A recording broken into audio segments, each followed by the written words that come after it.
Je vais t'expliquer comment rendre ton agent IA disponible en API sur ton application mobile. Alors si tu as vu ma dernière vidéo, je t'explique comment créer un agent IA. Un agent IA, pour rappel, c'est un programme intelligent qui est entraîné sur une tâche spécifique, qui peut faire des actions guidées par un humain et de façon autonome.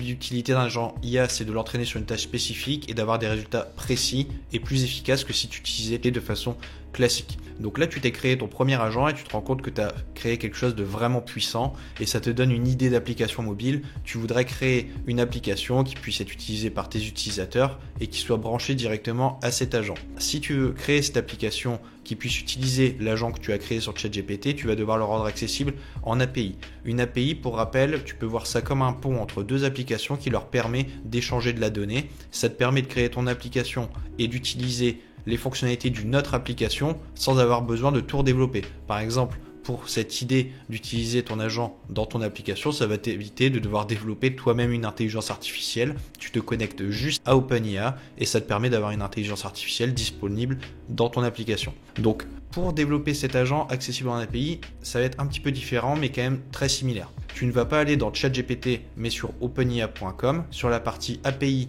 dashboard et assistant. Et sur cette partie-là, tu vas pouvoir du coup créer un assistant. L'assistant, c'est un petit peu la même logique que sur ChatGPT. Tu vas lui donner un nom, tu vas lui donner des missions, tu vas pouvoir programmer des actions. Et ensuite, la grosse différence avec ChatGPT, c'est que là, tu vas récupérer un assistant ID. Et après cet assistant, tu vas pouvoir l'utiliser en référence dans tes appels API que tu vas faire à OpenIA et du coup créer la fonctionnalité que tu souhaites sur ton application. Je ferai une autre vidéo qui rentre plus en détail sur comment créer un assistant IA disponible en API parce que ça va demander un petit peu plus d'explications.